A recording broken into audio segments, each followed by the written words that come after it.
3 दिवसीय अमेरिका दौरे पर पीएम मोदी। अमेरिका ने कोरोना के खिलाफ लड़ाई में भारत की मदद को सराहा। आज राष्ट्रपति बाइडेन से होगी पीएम मोदी की मुलाकात।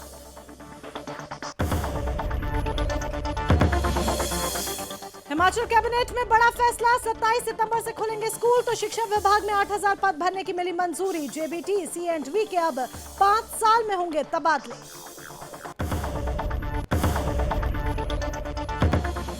दिल्ली की रोहिणी कोर्ट में गैंग वॉर, शूटआउट में गैंगस्टर समेत 3 लोगों की मौत। वकील बनकर आए थे हमलावर।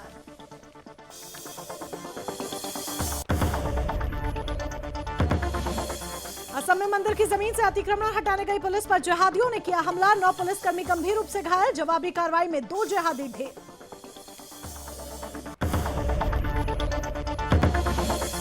महाराष्ट्र के अहमदनगर के कोल्हार गांव में जिहादियों ने दलित बस्ती पर किया हमला। कई महिलाएं घायल। कार्रवाई की मांग को लेकर प्रदर्शन किया हिंदुवादी संगठनों ने।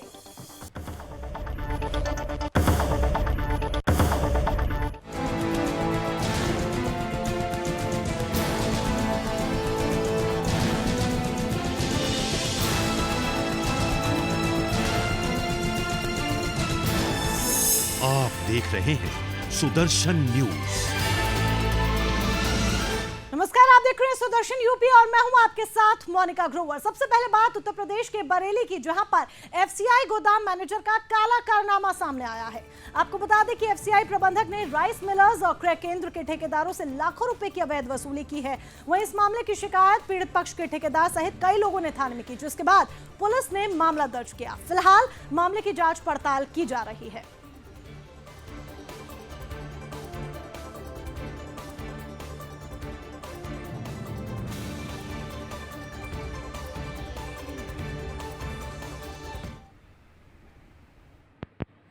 सर, एक एफसीआई को लेकर मामला तूल पकाता जा रहा है। कुछ भ्रष्टाचार को लेकर है मामला ये, जिसके लिए सुदर्शन चैनल ने एक बड़ी कवरेज की है।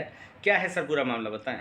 जी, वहाँ पे मतलब जो है कि मैं अपने एक बिल वेरिफिकेशन के लिए लेके गया था जी, जो कि वहाँ पे मेरे बिल वेरिफिकेशन नहीं किए गए। 15 दिन तक रखे रहे। इसके बाद में कहा कि पहले 5 रुपये कुंटल मेरे को दीजिएगा, इसके बाद बिल किए जाएंगे आपके। ठीक है, उसकी शिकायत मैंने एरिया मैनेजर को भी की थी, जिन्होंने उसका कोई जवाब नहीं दिया, क्योंकि एरिया मैनेजर भी उनसे मिले हुए हैं। एरिया मैनेजर कौन है आपकी? जी, यादव जी हैं। यादव जी हैं। जी हाँ जी। तो फिर उसकी शिकायत मैंने वरिष्ठ पुलिस अधीक्षक के लिए की है। जी, क्या कुछ कार्रवाई इस मैनेजर के खिलाफ तक अमल में लाई गई हैं या नहीं? जी सर, अभी तो कुछ नहीं आया है। जी, आप क्या चाहते हैं? जी सर, मैं ये चाहता हूँ कि इस मतलब जो है कि इस पूरे प्रकरण की सख्तता से जांच की जाए और इस भ्रष्टाचार को रोका जाए। सरकार से आपकी क्या अपेक्षाएं हैं? जी, सरकार से मैं यही चाहूँगा कि इस भ्रष्टाचार को बंद किया जाए और दोषियों के खिलाफ कड़ी से कड़ी कार्रवाई की जाए। ठीक है सर, थैंक यू। यूपी के बुलंदशहर में संप्रदाय विशेष के लोगों ने मीटिंग करने गए बजरंग दल के कार्यकर्ताओं पर हमला बोल दिया। हमले में बजरंग दल के कार्यकर्ता और गौ रक्षक प्रमुख घायल हो गए। ये मामला मुस्लिम समुदाय से जुड़ा होने के कारण गांव में पुलिस बल को तैनात कर दिया गया है, क्योंकि माहौल कहीं ना कहीं तनावपूर्ण बना हुआ है। फिलहाल पीड़ितों ने मामले की सूचना जिस तरीके से पुलिस को दी, उसी के आधार पर मौके पर पहुंची पुलिस ने मामला दर्ज किया और घायलों को अस्पताल में भर्ती कराया। मामले में 2 आरोपियों को गिरफ्तार कर लिया गया है। अन्य की तलाश जारी है। देखिए, कल एक मारपीट की घटना 2 पक्षों के बीच में हुई थी। बहुत मामूली चोटें हैं, फिर भी मारपीट की जो घटना हुई उसकी संवेदनशीलता को देखते हुए तत्काल मौके पर पर्याप्त पुलिस बल भेजा गया। 2 नामित अभियुक्तों को गिरफ्तार कर लिया गया है। समुचित धारा में अभियोग पंजीकृत कर लिया गया है। मौके पर कानून व्यवस्था जैसी कोई समस्या नहीं। थाना जहांगीराबाद में एक गाँव पड़ता है जलीलपुर, जहाँ पर हिंदू अल्पसंख्यक हैं। वहाँ पर कुछ माह पूर्व वहाँ एक अपना बच्चा है आकाश, जो अपने संगठन से जुड़ा है, दलित समाज से है। तो जब से वो जुड़ा है उसके बाद से उस पर अत्याचारों की ज़्यादा मतलब वहाँ उस समाज ने, एक समुदाय ने, विशेष समुदाय ने, मुसलमानों ने ज़्यादा अत्याचार करने स्टार्ट कर दिए। उसके बाप का धर्मांतरण करा दिया था। उसका नाम सतवीर है, उसको सुलेमान बना दिया और उनसे कि अपनी बहन बेटी हम में ब्याह हो, तो ये धर्म उसने परिवर्तन कर ही लिया। यतेंद्र छोटे गहना जी बुलंदशहर जिले के जहांगीराबाद क्षेत्र के गहना गांव के निवासी हैं और बजरंग दल के जिला गौरक्षक प्रमुख की जिम्मेदारी है। यतेंद्र छोटे गहना जी एक प्रमुख गौ सेवक हैं, गौ रक्षक हैं जो समाज में क्षेत्र में निरंतर गायों की सेवा करते हैं। कहीं कोई गौगस की घटना होती है तो उन गौगसों के विरुद्ध अपने मुकदमा पंजीकृत कराते हैं। वहाँ कोई भी धर्म परिवर्तन नहीं होने देते हैं, किसी हिंदू बहन बेटी को लव जिहाद का शिकार नहीं होने देते हैं। इस बात के ईर्ष्या वहाँ के क्षेत्र के संप्रदाय विशेष के युवक या स्पष्ट शब्दों में कहें तो मुस्लिमों को इस बात की बहुत तकलीफ होती है। गाजियाबाद में नगर निगम जमीनों को कब्जा मुक्त कराने में लगा हुआ है। जमीनों को कब्जा मुक्त कराने के लिए जमीनों की बाउंड्री की जा रही है। ऐसे में भूमाफिया नगर निगम की जमीन को अवैध रूप से कब्जा करने में लगे हुए हैं। आपको बता दें कि जिन जमीनों को नगर निगम ने कब्जा मुक्त कराकर बाउंड्री कराई है, उन जमीनों पर भूमाफियाओं ने पिलर को गिराकर कब्जा करने की कोशिश की है और ये कोशिश उनकी तरफ से बार बार की जा रही है। यही एक बड़ी वजह है कि नगर निगम भी सतर्क है। आपको बता दें कि कुछ दिन पहले अर्थला पीर के पास नगर निगम ने जमीन को खाली करवाया था। वही जमीन खाली कराने के बाद भी कुछ हिस्से में दोबारा से निर्माण का काम शुरू हो गया। साथ ही कुछ हिस्से में भूमाफियाओं की तरफ से पिलर को गिराकर कब्जा करने का प्रयास लगातार किया जा रहा है।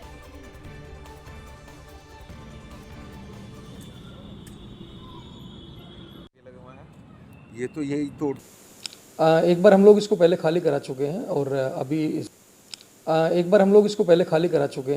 अभी इसमें हम लोगों का कुछ एक तो सामान पड़ा हुआ है जो हम लोगों ने अवैध होर्डिंग शहर से काटी है, वो हम लोगों ने इसमें फ़िलहाल के लिए रखवाई है। उसका टेंडर भी हो चुका है और अभी उसको साफ़ करा देंगे। लेकिन अभी जब हमने सर्वे कराया तो जानकारी मिली कि जो पिलर हम लोगों ने लगाए थे उसमें से कुछ पिलर जो हैं वो डैमेज मिले। तो ये भी हम लोग दिखवा रहे हैं कि ये दोबारा से अगर कब्जा करने की कोशिश की जाएगी तो जो संबंधित लोगों के खिलाफ हम लोग सख्त से सख्त कार्रवाई करेंगे। फिर वही ज़मीन दोबारा बन रही है और ये पैसे ले लेके मेरे पास ये FIR की कॉपी है। ये 21/5/2019 में लिखे गए थे साहिबाबाद थाना में।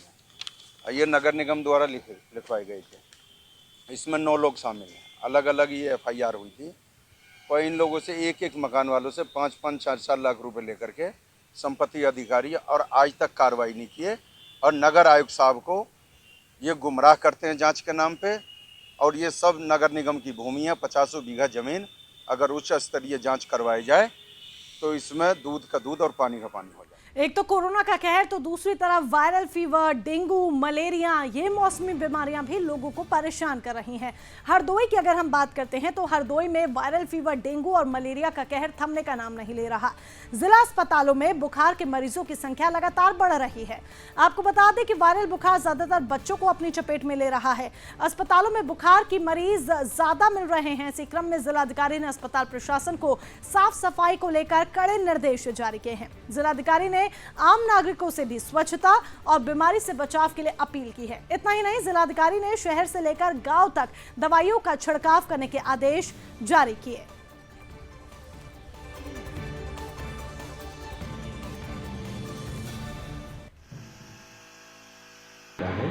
और ये विभिन्न अलग अलग क्षेत्रों में है, तो उन सभी जगहों पे हम लोगों ने जो निरोधात्मक कार्रवाइयाँ होती हैं वो सब कर लिए हैं।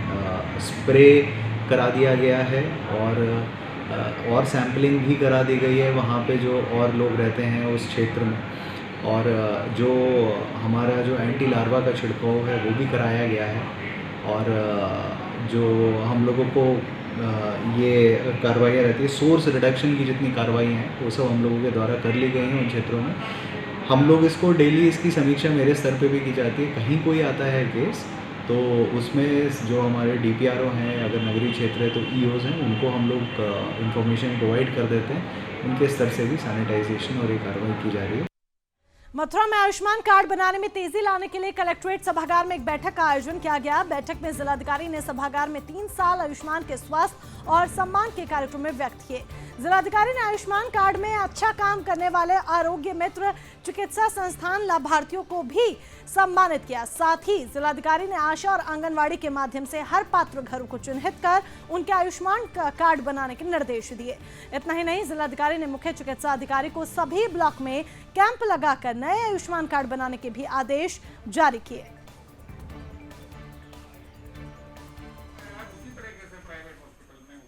माननीय प्रधानमंत्री ने झारखंड से रांची में इस योजना का शुभारंभ किया था। आज लगभग 3 साल इनको होने को हैं। जो गरीब अपना इलाज कराना बड़ा मुश्किल होता है, उसमें आर्थिक स्थिति इस तरह की नहीं होती है कि अगर कोई बड़ा कहीं कोई उसकी अगर बीमारी लग जाती है तो उसका इलाज कराना उसके लिए संभव नहीं है। और बिना पैसे के अभाव में वो लाभ नहीं लिए हुए ही अपनी ज़िंदगी अच्छी कर दिया करता था। माननीय मोदी ने इस पर ध्यान दिया, कभी किसी सरकार ने इस पर ध्यान नहीं दिया। जो योजना है उसके 3 वर्ष पूरे हो गए हैं।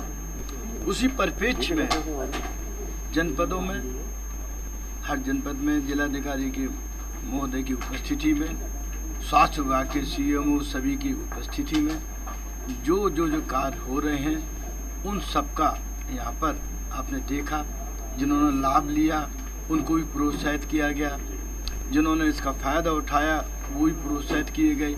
उनके साथ साथ जिन डॉक्टर्स ने जो अपने स्तर से उनको इसमें भागीदारी दिखाई उनको भी हमने प्रोत्साहित किया गया। में माननीय विधायक बलदेव, माननीय विधायक कारिंदा सिंह जी, गोवर्धन जी की उपस्थिति में आयोजित यहाँ पर ज़िला मुख्यालय पर किया गया। 3 वर्ष आयुष्मान योजना के हो जाने के उपरांत आज हम जो सक्सेस रही हैं, जो उपलब्धियाँ रही हैं इस महत्वपूर्ण और महत्वाकांक्षी योजनाओं की, उसको हम सेलिब्रेट भी किया और आगे हम किस तरीके से और बेहतर सुविधाएं हमारे जन सामान्य को दे सकें उसके बारे में आज यहाँ पर चर्चा भी की गई। डिस्ट्रिक्ट में कुल लगभग 1,08,000 परिवार जो लाभार्थी पात्र परिवार हैं आयुष्मान योजना के अंतर्गत, उनके जो कुल लगभग 5.5 लाख जो व्यक्तिगण हैं उन सभी को लाभ पहुंचाने के लिए तत्पर हैं। अभी तक 46,000 परिवारों के आयुष्मान कार्ड्स बन चुके हैं। अखिल भारतीय विद्यार्थी परिषद की तरफ से जिला विद्यालय निरीक्षक कार्यालय पर अवैध रूप से कोचिंग सेंटर चलाने वालों के खिलाफ प्रदर्शन किया गया। प्रदर्शनकारियों ने बिना पंजीयन चल रहे कोचिंग सेंटर को तत्काल बंद कराने की मांग की। आपको ये भी बता दें कि कई कोचिंग संस्थानों में कोरोना प्रोटोकॉल्स का पालन नहीं होने पर भी विरोध जताया गया। साथ ही कार्यकर्ताओं ने अग्निशमन यंत्र और इमरजेंसी एग्जिट जैसी चीजों की जाँच के लिए तत्काल प्रभाव से कमेटी गठित कर कार्रवाई करने की मांग की। इसको लेकर कार्यकर्ताओं ने DIOS को ज्ञापन भी दिया। वहीं इस ज्ञापन में अवैध रूप से चलाई जा रही कोचिंग सेंटर की जांच की मांग की गई।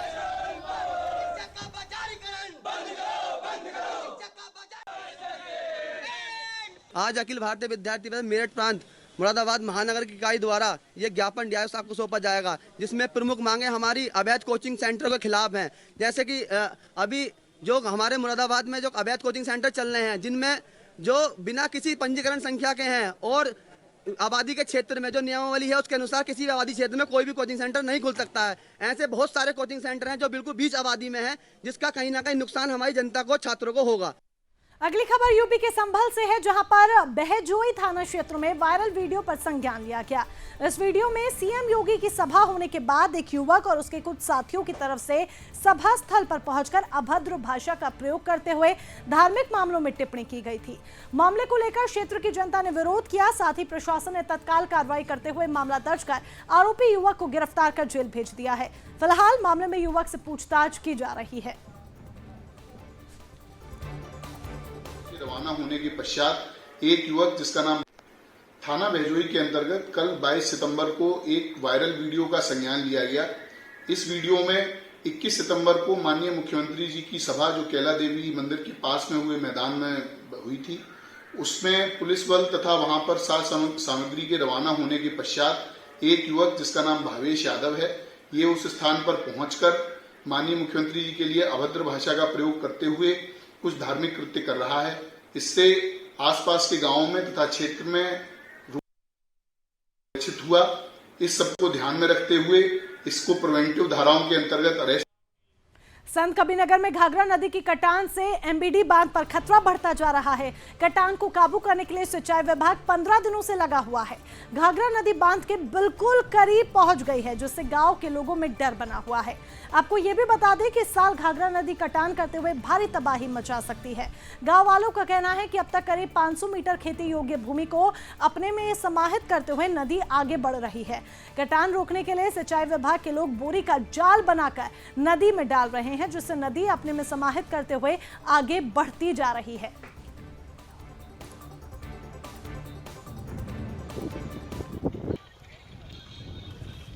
बंधा देखिए सरकार प्रयास में है और स्थानीय प्रशासन के लोग भी लगे हैं कि बंधे पे कोई आंच ना आने पाए, और इसकी व्यवस्था सरकार ने कर रखा है। और हम लोग भी चाहते हैं कि मां सरयू से कि वो जो है पिछली बार की तरह इस क्षेत्र के लोगों को फिर उस परेशानी में न डालें। और बाकी जो है लोग बोल्डर भी का प्रयास कर रहे हैं। बाकी 2013 की ये दोबारा प्रकृति आ गई है, कटान बहुत तेज हो रही है। ये लोग बोरी और मिट्टी के सहारे रोकना चाहते हैं, जिससे वो रुकने वाला नहीं है सर। इस पे बोल्डर की मांग करते हैं। अधिकारी कहते हैं कि अभी आदेश नहीं हुआ है। हम एक अधिकारी से पूछे हैं खुद स्वयं कि सर इस पे मिट्टी से नहीं रुकने वाला है, इस पे बोल्डर। सरकार को चाहिए कि भारी मात्रा में जो है कि ट्रकों के द्वारा पत्थर यहाँ पर ला गिराया जाए, उसी के सहारे जो है कि यहाँ पर कटान रुक सकती है। नहीं तो इसके अलावा और कोई चारा नहीं है। बोरी में मिट्टी भरने से कोई फ़ायदा है नहीं, गिराया जा रहा है, निकल जा रहा है। नमस्कार, हम इस समय मौजूद हैं संत कबीर नगर जिले के तुरकोलिया भिखारीपुर। ये आपको बता दूं, इधर मैं दिखाना चाहता हूँ, ये घाघरा नदी है और ये घाघरा नदी आप उधर देख सकते हैं, दूरी से दिखाई दे रही है। ये पहले नदी उधर बहती थी, लेकिन ये धीरे धीरे कटान 2 से 3 महीने से कटान करते करते ये बंधे के काफ़ी करीब पहुँच चुकी है। मैं आपको दिखाना चाहता हूँ, ये बंधा है, ये बंधा तुरकोलिया भिखारीपुर का गाँव है और ये बंधा एमबीडी बांध है जो 2013 में इसी जगह पे कटा था और आज उसी तरह का फिर नज़ारा आपको दिखा दे रहा है। मैं आपको दिखाना चाहता हूँ, ये जो बना हुआ बोरे का ये लॉन्चिंग पैड बनाया गया, इसमें बोरे में मिट्टी डालकर इसको बनाया गया है और यहाँ तक अभी कटान नहीं हुई थी, लेकिन आज धीरे धीरे करते करते आपको दिखा दिए यहाँ नज़दीक आ गया है और जिस तेज़ गति से कटान हो रही है, ऐसा प्रतीत हो रहा है कि जैसे 2013 में कटान हो गई थी, जब 350 लोगों का मकान नदी में कट के बह गया था, 3 गांवों का अस्तित्व पूरी तरह समाप्त हो गया था, उसी तरह फिर ये कटान हो रही है। मैं आपको इधर इस साइड में दिखाना चाहता हूँ। इधर आपको देख सकते हैं किस तरह से आज सुबह सुबह ये करते करते पूरा अपना यहाँ नज़दीक आ गई है और जिस तरह से कटान हो रही है उस तरह से जो विभाग द्वारा इसका रोकने का प्रयास किया जा रहा है वो तो नाकाफ़ी साबित हो रहा है। चूँकि ये बांस के बनाया गया है ढांचा और उसमें जो है बोरे में मिट्टी डाल के इसमें डाली जा रही है, लेकिन जिस प्रकार जिस तेज गति से कटान हो रही है, इससे तो यही प्रतीत हो रहा है कि 2013 की पुनरावृत्ति ना हो जाए। इसी वजह से यहाँ के जो स्थानीय नागरिक हैं वो भी डरे सहमे हुए हैं और प्रशासन द्वारा जो भी काम किया जा रहा है, इसके पहले जो था करीब 5 से 7 दिन यहाँ पे काम रोक दिया गया था, लेकिन धीरे धीरे फिर ये काम चालू हुआ है। लेकिन जो काम हो रहा है वो तो लग रहा है जिस हिसाब से हो रहा है उस हिसाब से नाकाफी साबित होगा। संतोष चौहान, सुदर्शन न्यूज़, संत कबीर नगर। वाराणसी में आयुष्मान भारत दिवस के अवसर पर कॉलेज के सभागार में कल्याणकारी योजनाओं के लाभार्थियों के लिए कार्यक्रम का आयोजन किया गया, जिसमें रोहिणिया के विधायक ने दीप प्रज्वलित कर कार्यक्रम का शुभारंभ किया। कार्यक्रम के दौरान विधायक ने 40 लाभार्थियों को मुख्यमंत्री आवास और 40 लाभार्थियों को प्रधानमंत्री आवास के लिए राशि प्रदान की। साथ ही वृद्धा पेंशन, विधवा पेंशन, दिव्यांग पेंशन योजना के लाभार्थियों को प्रमाण पत्र बांटा। कार्यक्रम को संबोधित करते हुए मुख्य विधायक ने प्रधानमंत्री और मुख्यमंत्री की तरफ से किए गए विकास कामों में को विस्तार से चर्चा की।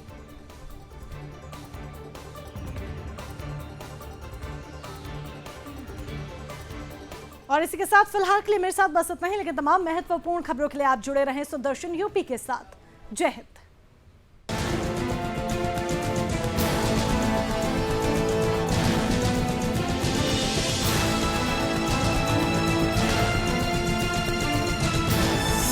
आप देख रहे हैं सुदर्शन न्यूज।